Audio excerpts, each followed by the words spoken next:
ትላንት ሌሊቱን በጳጳሳት መኖሪያ ቤታቸው ላይ ድንገተኛ ተኩስ መከፈቱ ተሰምቷል። ሙሉ በሙሉ ሕይወታቸውን ለማጥፋት ያለምም አስደንጋጭ የግድያ ሙከራ ተፈጽሟል። ይህ ጥቃት ኦርቶዶክስ አባቶች ላይ የግድያ ሙከራ ተካሂዷል። ይህ ቪዲዮ ስራው ነው። አንድ ቤተክርስቲያን ለመጨረስ የአራት የአምስት ግለሰቦች ቤት ያልቃል። የአራት የአምስት ግለሰቦች ፎቅ አልቆ ነው ቤተክርስቲያኑ የሚሰራው። መኪና የለህም አይደል? መኪና እንዳለህ አስብ። በቃ አለኝ በል። ፖለቲካ በቃኝ ያሉ ዶክተር ደሳለኝ ራሳቸውን ከፖለቲካ ማግለላቸው ማስታውቋል። አሁን ላይ ሰበር የተባለ መረጃ ወጥቷል። የተወካዮች ምክር ቤት ያለውን በጣም እግዚአብሔር ይመስገን። በመቀጠል መምህር ሰናይ ደከመኝ ሰለቸኝ ሳይሉ ብዙ ወንድሞች አሉ።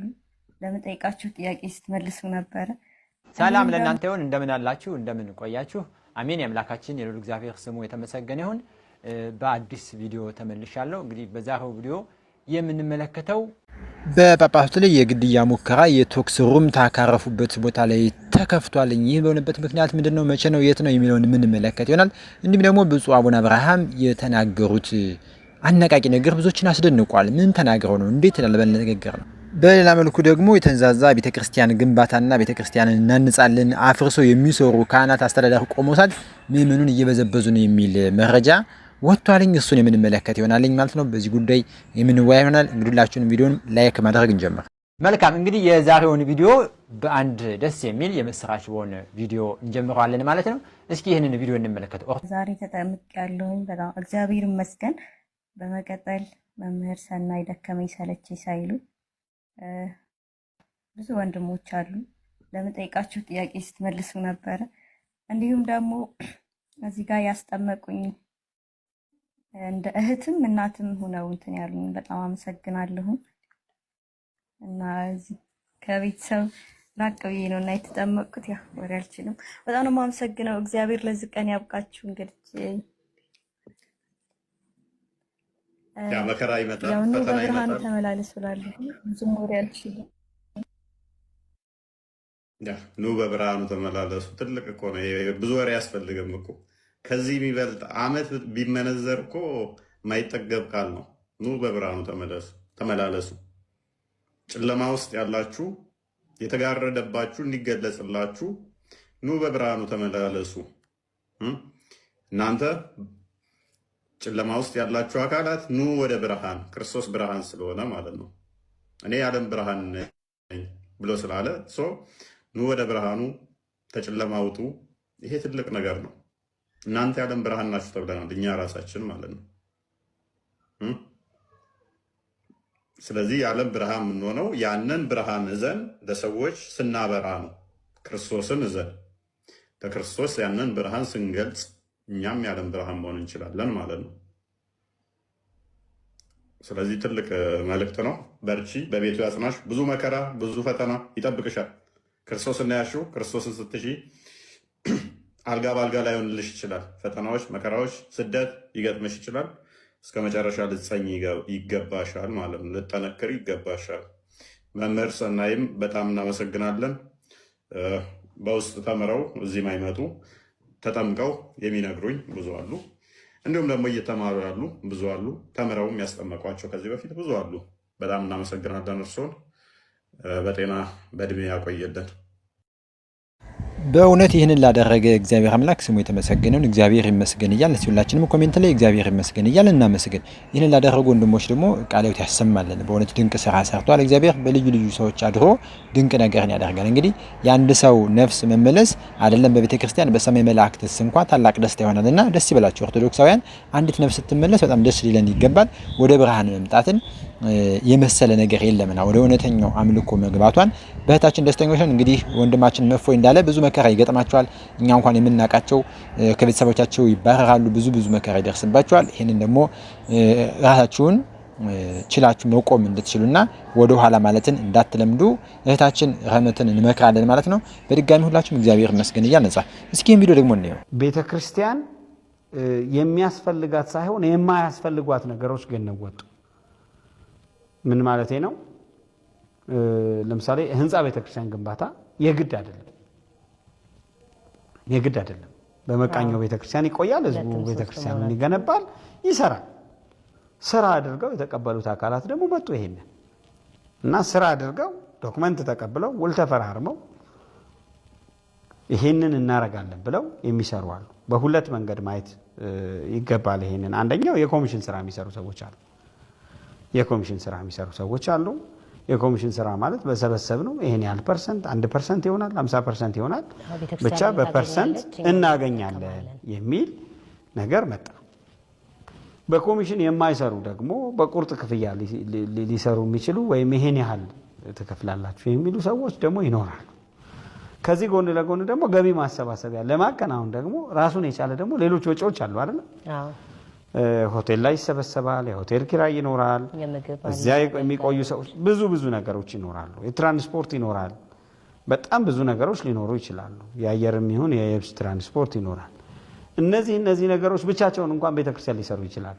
አሁን የጠራናቸው ነገሮች እንኳን ምእመኑ መቼ ነው ይሄ ነገር የሚቆምለት? መቼ ነው ኦንላይን አዳር ቁጭ ብለን ስለ ነፍሳችሁ እናወራለን፣ እነከሌ ይሰብካሉ፣ እነከሌ ያስተምራሉ፣ እነከሌ ይዘምራሉ የሚባልበት መቼ ነው?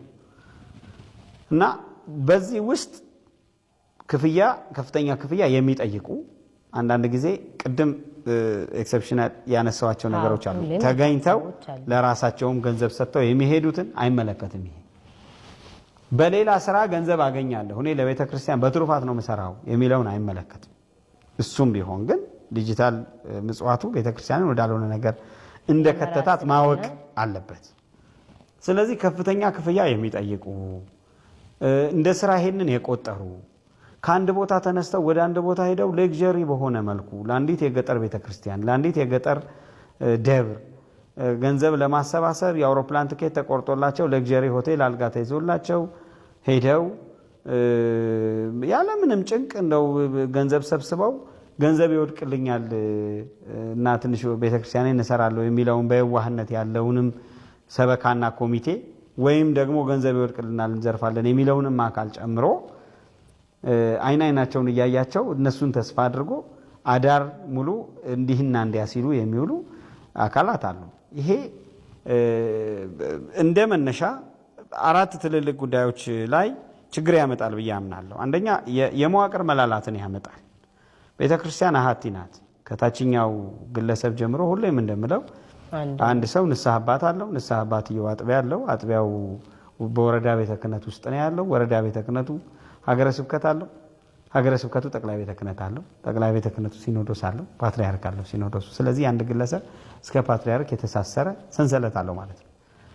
መርጌታ ተክለ ያሬድ እጅግ በጣም እናመሰግናለን። ቃሎት ያሰማልን። ማለት ብዙዎች ምእመናን ያለቀሱበት ብዙዎች ምእመናን ጥያቄ የጠየቁበት ያለው ጉዳይ ነው። ቤተክርስቲያን ጠበበ በሚል ስም እየፈረሰ ምእመናኑ አይቻልም መገንባት መፍረስ የለበትም እያለ እየጠየቀ ግን ምንም ምእመናን ሳያሳትፉ ቆሞሳትና የተወሰኑ የሰበካ ጉባኤ አባላት ያፈርሳሉ፣ ቤተክርስቲያን እንደገና ይገነባሉ። በማፍረስና በመገንባት ውስጥ ከፍተኛ የሆነ የቤተክርስቲያን ሀብት ገንዘብ ይመዘበራል ማለት ነው። አስተዳዳሪዎች ቤታቸውን ይገነባሉ፣ የኮሚቴ አባላትን የሚያስፈልጋቸውን የስጋዊ ጥቅም ያሟላሉ ማለት ነው። ምክንያቱም የተንዛዛ ነው። ደግሞ በጣም በሚያሳዝነው ሁኔታ ግንባታው ከዚህ ጊዜ ጀምሮ በዚህ ጊዜ ያልቃል ተብሎ አይቀመጥለትም። መቼ እንደሚያልቅ አይቀመጥም። ዝም ብሎ ያፈርሳል። እዛ ደግሞ ይጀመራል ግንባታው። ተንዛዝቶ ምእመናን አልቅሶ ነው የሚያልቀው ግንባታው ማለት። ይሄ እንዳይሆን የሆነበትን መሰረታዊ ነገሮች ማስቆም ይገባል። በእውነት ድንቅ ነገር ነው።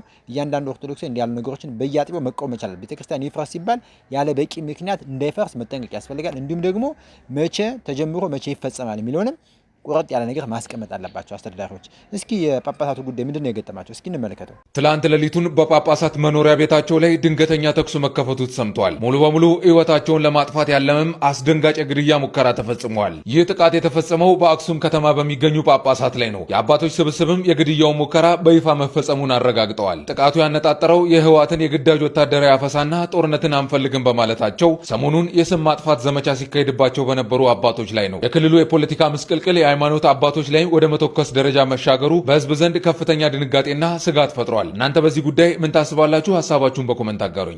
ኦርቶዶክስ አባቶች ላይ የግድያ ሙከራ ተካሂዷል። ይህ ቪዲዮ አቅም እንዲኖረው ሸርና ፎሎው እያደረጋችሁ በትግራይ ክልል ራሱን ችሎ በተደራጀው የመንበረ ሰላማ ኦርቶዶክስ ቤተክርስቲያን አባቶች የሆኑ ብፁዕ አቡነ ሰላማና ብፁዕ አቡነ አረጋዊ ላይ ዛሬ ሌሊት 6 ሰዓት ተኩል ላይ የግድያ ሙከራ እንደተደረገ ነው የተገለጸው። ታዲያ ቤተክርስቲያኗ ብልጽግና ባወጣችው መግለጫ መሰረት የግድያ ሙከራውን ያካሄደው የህወሓት ታጣቂ መሆኑን ገልጸው በአባቶች ላይ ምንም ጉዳት አለመድረሱን የተናገሩ ሲሆን ለምክንያትም የወሰዱት ህወሓት የሚያደርገውን የአስገድዶ የወታደራዊ ግዳጅ የሚወስደውን ቤተክርስቲያን ስለተቃወመችም ነው ተብሏል። ይህ መረጃ ለሁሉም ሰው እንዲደርስ ሼርና ፎሎ እያደረጋችሁ እንዲህ ያሉትን አደገኛ እንቅስቃሴ መንግስት በጊዜ ካልቀጨ እጅግ በጣም ሀገሪቱ ላይ አላስፈላጊ የሆነ ብጥብጥ መፈጠሩ የማይቀር ነው። ስለዚህ መንግስት እኒህን አባቶችም የሃይማኖት አባቶችን በሚገባ መጠበቅ ያስፈልጋል። ምክንያቱም እኒህ አይነት አባቶች መስቀል ነው በእጃቸው ያለ ወንጌል ነው ያለ እንጂ ምንም አይነት ጦር የላቸውም። ስለዚህ ማንኛውም አካል እንዲህ ያለ ሙከራ አደረገ ማለት ነገ እጅግ በጣም ሀገሪቱ የማትወጣው መከራ ውስጥ ይመጣል ማለት ነው። ስለዚህ እባካችሁ ይህን የሚመለከታችሁ አካላት እንዲያሉ ነገሮችን ቸል አትበሉ። ይህን ያደረጉትን ሰዎች በቁጥጥር ስር አውሎ ህጋዊ እርምጃ እንዲወሰድባቸው ማድረግ ተገቢ ነው። ምክንያቱም የሃይማኖት አባቶች ከለላ ሊደረግላቸው ይገባል። ጠበቃቸው መንግስት ነው። ህዝቡን የሚጠብቅ በሙሉ መንግስት እንደመሆኑ እነዚህን አባቶች ደግሞ በተለየ ሁኔታ የሃይማኖት አባቶችን መጠበቅ ግድ ይሏል ማለት ነው። ከዚሁ ከጳጳሳት መረጃ ሳንወጣ ብፁዕ አቡነ አብርሃም የተናገሩት ንግግር ምንድነው? ብዙዎችን አስደንቋል። እስኪ እንየው። መኪና የለህም አይደል? መኪና እንዳለህ አስብ። በቃ አለኝ በል። ቤት የለህም አይደል? ቤት እንዳለህ አስብ። አለህ። አዩት የማንቃት ደወሉ። አልበላህም፣ ረውሃል አይደል? ግን ለምን እንዳልበላህ ታስባለህ? በልቻለሁ በል። ይሄ እኮ አደንዛዥ ሲወስዱ የሚሰማቸው ስሜት ነው። የአደንዛዡን እጽ ስሜት ወደ ምን አመጡት? ወደ አንቂ የማነቃቃት አይምሮን የማነቃቃት ብለው ሰየሙት። ይሄ ሲቅም ሳይነግስ ይነግሳል። ምንም ቤሳቢስቲ ሳይኖረው ዓለሙን ሁሉ የገዛ ይመስለዋል። ሲነቃና ሲባንን ግን እዚያ አመዱ ላይ ወድቋል እኮ የለም ሰውየው። ይልቅ ቢሰራ ቢጥር የዕለት ዳቦ አግኝቶ መብላት ይችል ነበረ። አደንዛዡን ወሰደ፣ ሳይከብር ከበረ፣ ሳይነግስ ነገሰ። ሁሉን ነገር በእጁ እንዳለው መሰለው። ሲነቃ ራቆቱን ነው ያለ። ይህን ደግሞ በዚያ በሽታ ያለፉትን ሰዎች መጠየቅና መረዳት ትችላላችሁ። እንዲህ አይነት በሽታ የተፈጠረበት ዘመን ነው። ይህን ትውልድ መታደግ ይገባዋል። ብፁዕ አቡነ አብርሃም እንግዲህ በሽታውን ከነ መድኃኒቱ ነግረውናል ማለት ነው። ይሄ እንግዲህ የህልም ዓለም የሚባል ይሄን ቅዠት ዓለም ነው። እንግዲህ እናነቃቃለን የሚሉ ሰዎች ፍጹም ሊያነቃቁት አይደለም፣ በቅዠት ውስጥ ነው የከተቱት። ይህን በሽታ መፈወስ ያስፈልጋል ብለው እንግዲህ ብፁዕ አባታችን አቡነ አብርሃም ፈውስ በሚመስል መልኩ መድኃኒቱን ጠቁሞናል። ይሄ ነው በእርግጥም አነቃቂ ነገር ማለት ይሄ ነው። የሌለህን አለኝ ብሎ ማለት ሳይሆን የሌለኝን እንዴት አምጣ ብሎ መነሳት ነው ቁርጠኝነቱ። ብፁዕ አባታችን እናመሰግናለን። ቃል ያሰማልን። Bolessi haya jaba kabajama kabaja guddaa nu bira qabu argannee obbolummaa isaa obbolummaa islaamaa obboleessa diin kabaja guddaadhaan argannee ወንድማችን ለእኛም ወንድም ነው፣ ለእስላምስ ሁሉ ወንድም መሆኑን ተካፉ ፈለገ። አልሐምዱሊላህ። እንዴት ወደዚህ ሃይማኖት እንዴት መጣ? ከዚህ በፊት ድራማ ሲሰሩ የምናውቃቸው ጴንጤዎች ነበሩ። አሁን ደግሞ ሙስሊሞችም ጀምረዋል። ምክንያቱም ሁለቱም የሐሰት እምነት ስለሚከተሉ ማለት ነው። ኦርቶዶክስ አይነት አላችሁ፣ እግዚአብሔር ይመስገን በጣም ደህና ነኝ። በዚህ ጉዳይ ላይ በሰፊው እንሄድበታል እንደተለመደው። እናንተ ግን ከዛ በፊት እንደሚታወቀው እስልምና ሃይማኖት ስፔሻሊ ከላይ ያሉ ሰዎች ማለት ነው ምዕመኖቻቸውን የሚያጨረብሩት የሐሰት ሰዎችን እያመጡ በማስለም ነው። ኢቭን ሼሆቻቸውና ኡስታዞቻቸው የራሳቸውን ልጆችና የራሳቸውን ሚስቶች እንዲሁም ወንድሞቻቸውን ሳይቀር በተለያየ ጊዜ ማዕተብ እያስደረጉ እሱን እያስበጠሱ ድራማው እንዳያችሁት ማለት ነው። እሱን እያስበጠሱ እንደ አዲስ ድራማ ነው የሚሰሩት። እንዲሁም ደግሞ ፋይናንሻሊ የሚያጥራቸውን ሰዎች ደግሞ በተለይ በዝቅተኛ ደመወዝ በመቅጠር ከዚያም ደግሞ ድጎማ በመስጠት እነርሱን ደግሞ ወደ እስልምና የሚስቡበት አንደኛው ስትራቴጂያዊ መንገድ ነው ማለት ነው። ስፔሻሊ ከገጠር መጥተው እዚህ ጋር ረዳት ያጡ ሰዎችን ሴቶችን በተለይ የሚያጠምዷቸው ደግሞ በጋብቻ መንገድ ነው። እኔ ይህን የምናገረው በቤተሰብ ያለ ነገር ስላለ ነው፣ የደረሰ ነገር ስላለ ነው። ሴቶችን በፋይናንሻሊ በጋብቻ እያሰሩ በግድ እስልምናን ያስቀብላሉ ማለት ነው። በተለይ ደግሞ በዛ ውስጥ ያለ በጨለማ ውስጥ ያለ ማህበረሰብ ደግሞ ወደ ክርስትና እንዳይመጣ እንቅፋት የሚሆኑት በሶሻል ሚዲያ ላይ የተጋረጡት ወይም ደግሞ የተሰማሩት የሶሻል ሚዲያ አክቲቪስት ኡስታዞቻቸው ናቸው ማለት ነው። እነኚህ ሰዎች በውሸት ነው ሰውን እያሰለሙ ያሉት። እርስ በርስ ነው የሚሰላለሙት፣ ሚስቶቻቸውን ሳይቀር ወንድሞቻቸውን ሳይቀር እንደምናየው ድራማውን ማለት ነው። በዚህ አይነት መንገድ የውሸት የቁጥር ጉዳይ እንጂ የእምነት ጉዳይ አይደለም። እነሱ ጋር ያለው የእውነት የፋክት ጉዳይ አይደለም፣ የቁጥር ጉዳይ ብቻ ነው። ነገር ግን ደግሞ እኛ ኦርቶዶክሳውያን ደግሞ የምንሰጣችሁ ብርና ወርቅ የለም። ሌሎች እንደሚያደርጉት ኡስታዞቻችሁ እንደሚያደርጉት ገንዘብ እያሰባሰቡ እንደሚሰጧችሁ እኛ ደግሞ ለሙስሊሞች ደግሞ የምንሰጣችሁ ብርና ወርቅ የለም። የሐዋርያት ሥራ ምዕራፍ 4 ላይ እንደተመዘገበው እኛ ብርና ወርቅ የምንሰጥ የለንም። ነገር ግን ደግሞ አንድ ነገር እንሰጣለን። እሱም ደግሞ የናዝሬቱ ኢየሱስ ክርስቶስ ነው የምንሰጣችሁ። ይሄውም ደግሞ ለዘላለም ሕይወት የሚሆናችሁ ዘላለማዊ ሕይወት የምታገኙበት ኢተርናል ላይፍ የምታገኙበት ከጨለማ ወደ ብርሃን የምትመጡበት ከሞት ወደ ሕይወት የምትሸጋገሩበትን መንገድ እናሳያችኋለን። አሁን ላይ ያላችሁት በጨለማ ነው። ጨለማ ውስጥ እንድትኖሩ ያደርጓችሁ ደግሞ እናንተ ጋር ያሉት አንዳንድ የሶሻል ሚዲያ አክቲቪስቶቻችሁ ናቸው። የውሸት ሰዎችን እያሰለሙ እርስ በርሳቸው እየተሰላለሙ ማለት ነው። ይሄን ልትነቁባቸው ይገባል። አይኖ ብዙ ሰዎች ክርስትና መቀበል የምትፈልጉ ሰዎች ናላችሁ እናውቃለን። በእኔም በኩል ክርስትና የተነሳችሁ ብዙ ሰዎች አላችሁ። አሁንም ደግሞ ብዙዎች የምትናገሩን በውስጥ እንዳላችሁ እናውቃለን። ነገር ግን ደግሞ እንድታውቁት የሚገባው እኛ ጋራ ፈንድ የምናደርግላችሁ የአረብ ፋይናንስ ወይም ደግሞ እንደ ፕሮቴስታንቱ ደግሞ የአውሮፓ ፋይናንስ እኛ ጋር የለም። የምንሰጣችሁ ዘላለማዊ ሕይወት ብቻና ብቻ ነው። ይሄን ናቃችሁ የዘላለም ሕይወት እንድታገኙ በጌታችን በኢየሱስ ክርስቶስ እንድታምኑ እንጠይቃችኋለን፣ እንጋብዛችኋለን። ኑ በብርሃኑ ተመላለሱ፣ የዘላለም ሕይወትን ውረሱ እንላችኋለን። እናመሰግናለን ወንድማችን። በእውነት እንግዲህ ሃይማኖት ህይወት እንጂ ድራማ አይደለም። በርካታ ሰዎች በእንደዚህ አይነት ድራማ ውስጥ ተካተዋል። በተለይ ደግሞ ኦርቶዶክሳውያን እንደዚህ ሆኑ እንደዚህ ሆኑ የሚሉ እንግዲህ መግቢያ ላይ እንዳየነው ወንድማችን እፎይ በትክክልም በተጨባጭ ማስረጃ ይዞ ልጅቱ በግልጽ መጣ ተጠያቂነት ባለው ደረጃ መልኩ ከእስልምና ወደ ኦርቶዶክስ መግባቷን መጠመቋን መማሯን ኦርቶዶክሳዊት ቤተክርስቲያንን መቀበሏን ተናግራለች። እዚህ ጋርም እንደምትመለከቱት በሐሰት ድራማ እንዲህ ያለ ቅንብር መስራት ተገቢ አይደለም። ይሄ ለማን ይጠቅማል? ሐሰት ነው። ምን ጊዜም የውሸትን ያጋለጠ ወንድማችን ደግሞ ከልብ እናመሰግናለን። ይሄን ቪዲዮ ስተው እናንተ ምን ተሰማችሁ? በተለይ እንዲህ ያለ ነገር ገጥማችሁ የሚወቃላችሁ እስቲ በኮሜንት ላይ ሐሳባችሁን አጋሩ። ለዛሬ ያዘጋጀላችሁ ቪዲዮ ይሄን ይመስላልኝ። በሌላ ቪዲዮ የሚመለስ ይሆናል። ሰላም ለእናንተ ይሁን። ሰላም ቆዩኝ።